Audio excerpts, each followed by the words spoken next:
গোটা দেশের নজর সুপ্রিম কোর্টের শুনানির দিকে। 30 দিন পর আরজি কর নিয়ে সুপ্রিম কোর্টে শুনানি, তদন্তের অগ্রগতি কতদূর? আজ প্রধান বিচারপতির বেঞ্চেই স্ট্যাটাস রিপোর্ট দেবে সিবিআই। প্রধান বিচারপতি না থাকায় বৃহস্পতিবার পিছিয়ে যায় শুনানি। আজ বিচার পাবেন নিহত তরুণী চিকিৎসক, তার পরিবার। আজ গোটা দেশের নজর শীর্ষ আদালতে। সিবিআই স্ট্যাটাস রিপোর্টে কি উল্লেখ করে সেদিকে অবশ্যই নজর রয়েছে এবং আজকের এই শুনানি।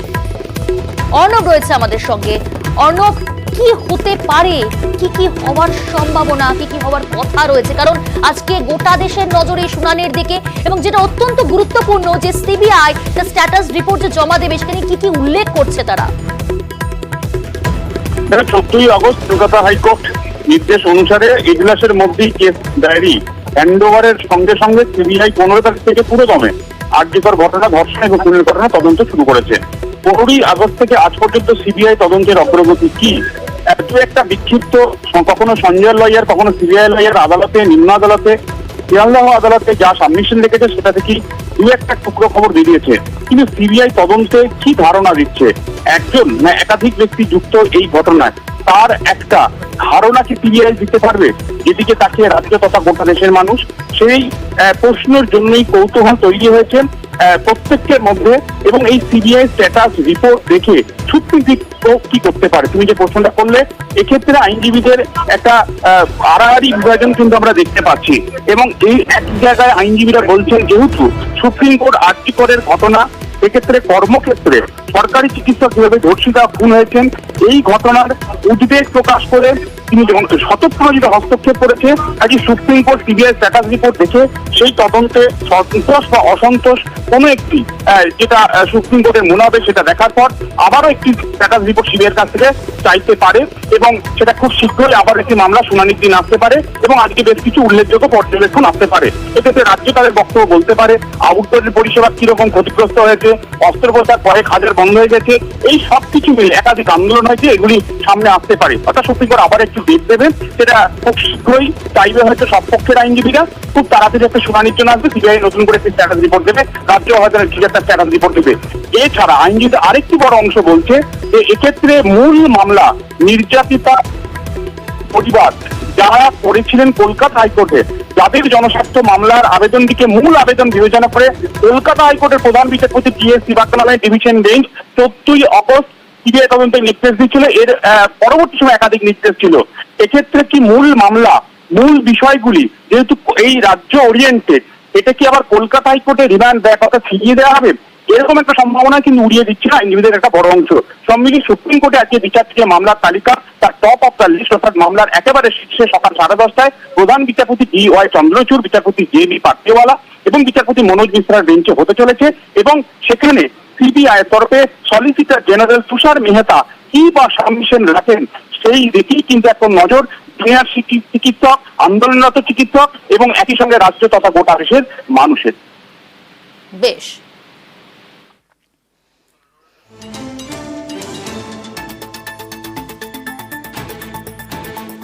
তরুণী ডাক্তার ধর্ষণ খুনে পদক্ষেপ নেওয়া হয়েছে আগেই আমরা দেখেছি। আজ তদন্তের অগ্রগতির রিপোর্ট অর্থাৎ স্ট্যাটাস রিপোর্ট জমা দেবে সিবিআই এবং সেই রিপোর্টে কি উল্লেখ থাকে, কি কি উল্লেখ করা হয় সেদিকে যেমন নজর রয়েছে এই শুনানির দিকে। আরজিকর হাসপাতালের চিকিৎসক তরুণীর খুন ও ধর্ষণের তদন্তের অগ্রগতি সম্পর্কে সিবিআই কি জানাবে? সিবিআইও কি কলকাতা পুলিশের মতোই বলবে মাত্র একজনই খুন ধর্ষণে জড়িত, নাকি আরো কিছু নাম উঠে আসবে?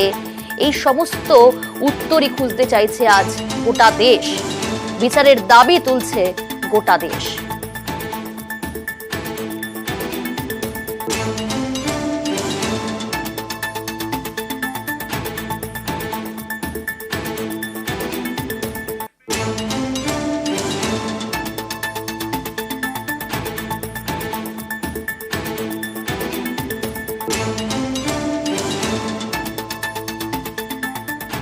আরজিকর হাসপাতাল এবং হোস্টেলের নিরাপত্তায় কেন্দ্রীয় বাহিনী মোতায়েন করতে হবে,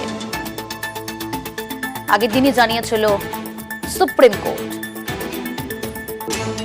প্রধান বিচারপতি আরজিকর হাসপাতাল এবং হোস্টেলের নিরাপত্তা নিরাপত্তায় সেখানেও কেন্দ্রীয় বাহিনী মোতায়েন করতে হবে। আরজি করে পর্যাপ্ত বাহিনী মোতায়েন করবে কেন্দ্র। আরজি করে নিরাপত্তায় আধা সেনা, সিআইএসএফ এবং সিআরপিএফ দুই বাহিনী মোতায়েন করা যেতে পারে। কখন কোন বাহিনী মোতায়েন হবে তা কেন্দ্রের সিদ্ধান্ত।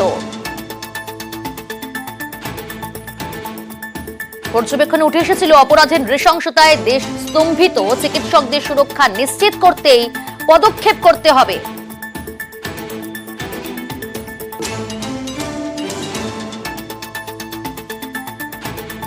দেশ জুড়ে চিকিৎসকদের নিরাপত্তায় 10 সদস্যের টাস্ক ফোর্স গঠন সুপ্রিম কোর্টে।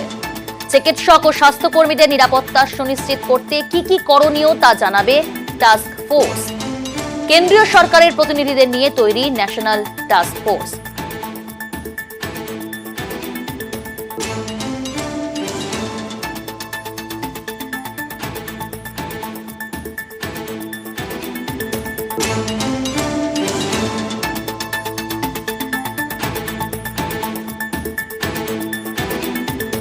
গত 9 আগস্ট আরজি করে তরুণী চিকিৎসকের দেহ উদ্ধার।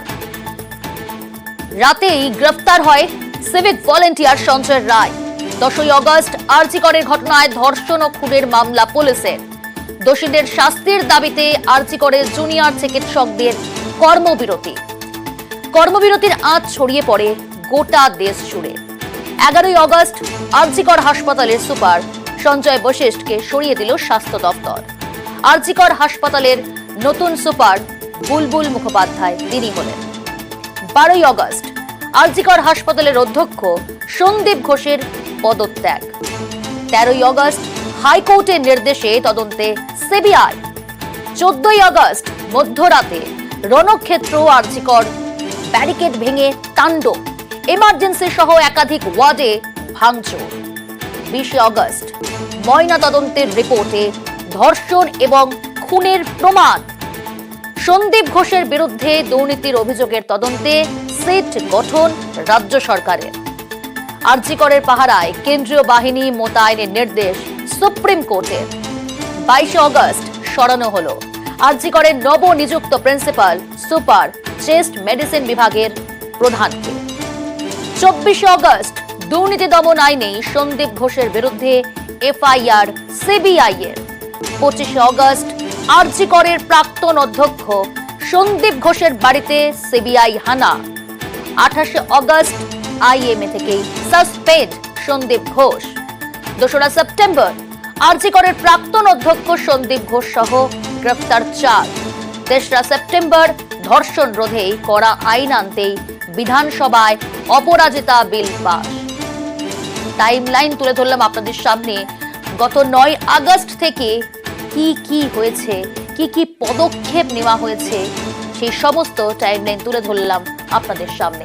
আজ 9 সেপ্টেম্বর, আজ গোটা দেশের নজর সুপ্রিম কোর্টের শুনানির দিকে। সকাল 10:30টায় শুরু হবে এবং তার আগেই আমরা দেখেছি গতকাল এবং আজ সকাল থেকেই নানান জায়গায় প্রতিবাদ কর্মসূচি, আর এই কর্মসূচি থেকেই বিচারের দাবি তুলছেন আন্দোলনকারীরা, গোটা নাগরিক সমাজ।